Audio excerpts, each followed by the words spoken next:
அம்மாவின் அரசு கிறிஸ்தவ பெருமக்களுக்கு செய்திட்ட ஒரு சில நல்ல திட்டங்களை இந்த நேரத்தில் தெரிவிக்க விரும்புகின்றேன்.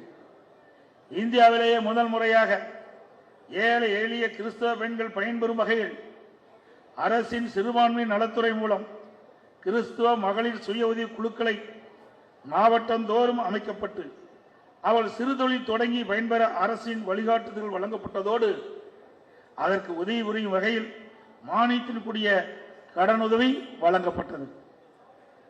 கிறிஸ்துவ தேவாலயத்தின் புனரமைப்பு நிதி 5 கோடியாக உயர்த்தி வழங்கப்பட்டது. ஏழை எளிய மக்களுக்கு தொண்டாற்றி வரும் கிறிஸ்துவ அருள் சகோதரிகள் பயன்பெறும் வகையில் செருசலம் புனித பயணத்தில் அவர்களுக்கு தனி ஒதுக்கீடு செய்யப்பட்டது.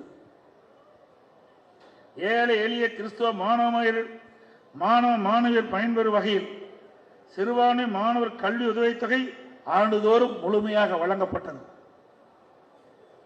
2011 முதல் 2021 வரை சிறுபான்மை வகுப்பைச் சேர்ந்த சுமார் 37,16,000 மாணவ மாணவிகளுக்கு சுமார் 884.36 கோடி ரூபாய் கல்வி உதவித்தொகை வழங்கப்பட்ட அரசு அனைத்து இந்திய அண்ணா திராவிட முன்னேற்ற கழக அரசாங்கம். சிறுபான்மை கல்வி நிறுவனங்கள் சுதந்திரமாகவும் முழுமையாகவும் செயல்படும் விதத்தில் அரசின் முழுமையான ஒத்துழைப்பு அவர்களுக்கு வழங்கப்பட்டது.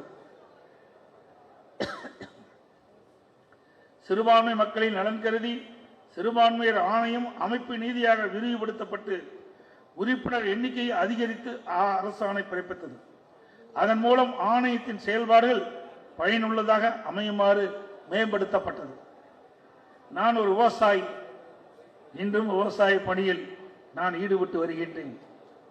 விதை நெல்லை தேர்ந்தெடுப்பதில் இருந்து அதை பயிர் செய்து பல மடங்காக பெருக்கி களஞ்சியத்தில் சேர்க்கும் வரையிலான அனைத்து வேளாண் பணிகளையும் நான் சிறு வயது முதல் இன்று வரை நான் மேற்கொண்டு வருகின்றேன்.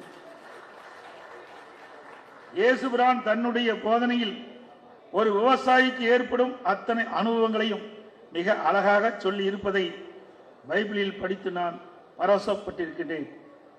விவசாயத்திற்கு மட்டுமல்ல, போட்டியும் பொறாமையும் போராட்டமும் புயலும் நிறைந்த அரசியல் வாழ்க்கைக்கும் இயேசுபிரான் அவர்கள் விவசாயம் பற்றி கூறிய உவமை கதைகள் எனக்கு மிகவும் பயனுடையதாக இருந்தன.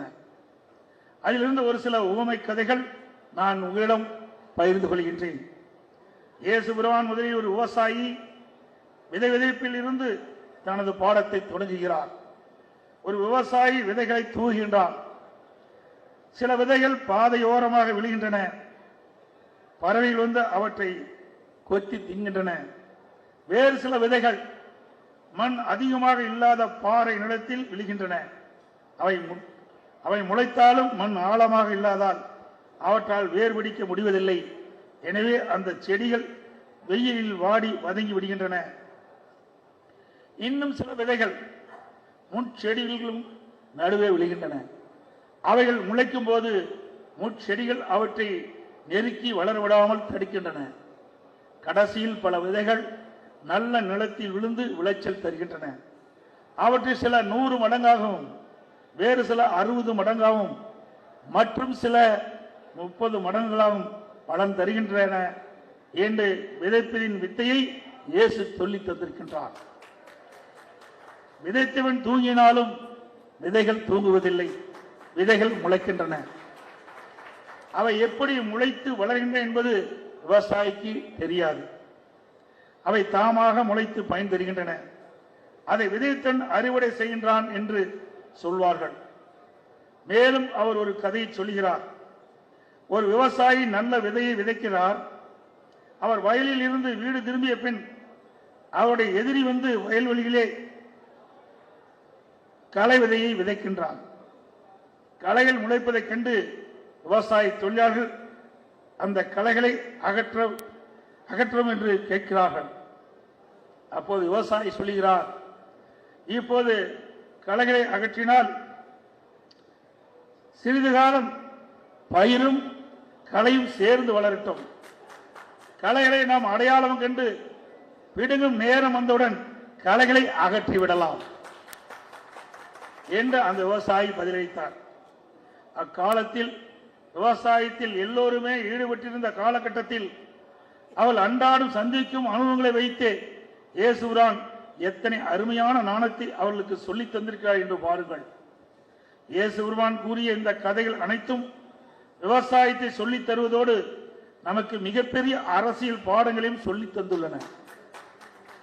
எவ்வளவோ நம்பிக்கையோடு அரசியல் களத்தில் மக்கள் பணிகளை ஆற்றுகிறோம். பயன்பெறும் மக்கள் நல்ல விளைச்சலை தரும் விதைகளைப் போல தங்களுக்கும் நாட்டுக்கும் பயனுடையவர்களாக வாழ்ந்து தொண்டு என்னும் விதையை விதைத்த நமக்கு மன நிறைவை தருகின்றார்கள். எதையும் தங்களுடைய சுயநலத்திற்காகவும் பல்வேறு ஆசாபாசங்களுக்காகவும் பயன்படுத்த நினைப்பவர்கள் கடைசியில் பாதையிலும் பாறையில் விழுந்த விதைகளாக மிதிவற்றும் கரியும் போய்விடுவார்கள். நம்முடைய தூய மனத்தோடு கடமைகளை செய்யும் போது வெற்றி என்னும் விளைச்சல் எப்படி வருகிறது என்பதை நாம் அறியும் முன்னே மகத்தான வெற்றிகளை கடவுள் நமக்கு தந்து விடுகிறார். கடமையை செய்வோம், விளைச்சலை இறைவன் பார்த்துக் கொள்வான்.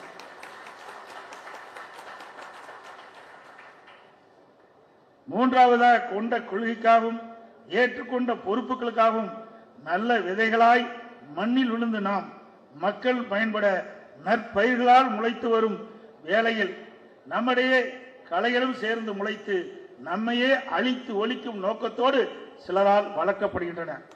காலம் வருவரை காத்திருந்து உரிய நேரத்தில் பயிரது களை என்று அடையாளம் கண்டுபிடித்து அந்த களைகளை அகற்ற வேண்டும். அதுவரை பொறுமையாக காத்திருக்க வேண்டும். இந்த உவமைகள் பைபிளில் உள்ள பாடங்கள் அரசியல் நீதியாகும். இந்த பாடங்கள் நமக்கு எவ்வளவு படிப்பினை கடந்த ஆண்டுகளில் கற்று தந்திருக்கின்றன என்பதை இந்நேரம் எல்லோரும் புரிந்து கொண்டிருப்பீர்கள் என்று நான் கருதுகின்றேன். மாண்புமிகு பொன்மனச்செம்மல் புரட்சித் தலைவர் எம்ஜிஆர் அவர்கள் ஒரு படத்திலே பாடியிருப்பார், நல்ல நல்ல நிலம் பார்த்து நாமும் விதை விதைக்கணும், நாட்டு மக்கள் மனங்களிலே நாணயத்தை வளர்க்க வேணும் என்று பாடுவது நம் கண் முன்னே வந்து போகிறது. இன்று அனைத்து இந்திய அண்ணா திராவிட முன்னேற்ற கழகம் கலைகள் இல்லாத கலனியாக, 1000 மடங்கு பலன் தரும் கதிரில் நிறைந்த கலனியாக, வெற்றி என்னும் கனியை மக்கள் நமக்கு தந்திட்ட விளைந்து நிற்கும் கலனியாக இருக்கின்றது.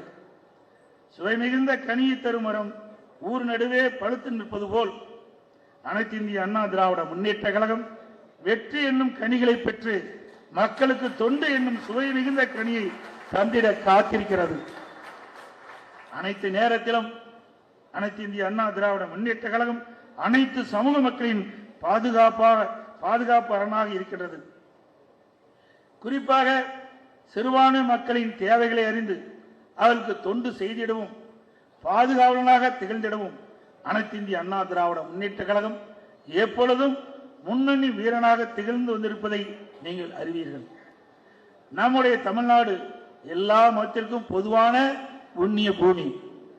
எல்லா மதத்திற்கும் சம உரிமை, சமநீதி, சமத்துவம் என்ற உயர்ந்த பண்பாடு கொண்ட நம் தமிழ்நாடு சிறுபான்மை மக்களுக்கு சிறப்பான பாதுகாப்பையும் கௌரவத்தையும் வழங்கி வருவதற்கு அனைத்து இந்திய அண்ணா திராவிட முன்னேற்ற கழகத்தின் அடிப்படை கொள்கையான மதச்சார்பற்ற நிலை ஒரு முக்கியமான காரணமாகும். அன்பையும் சமாதானத்தையும் உலகிற்கு அறிவித்து சமத்துவத்தையும் சகோதர உணர்வையும் வளர்க்கும் இந்த கிறிஸ்துமஸ் பெருவிழாவில் உங்கள் அனைவருக்கும் என்னுடைய அன்பை பகிர்ந்து கொள்வதில் பெரும் மகிழ்ச்சி அடைகின்றேன். நான் கடந்த முறை கிறிஸ்துமஸ் நிகழ்ச்சியின் போது கூறியதை மீண்டும் ஒருமுறை உங்களுக்கு நினைவூட்ட கடமைப்பட்டுள்ளேன்.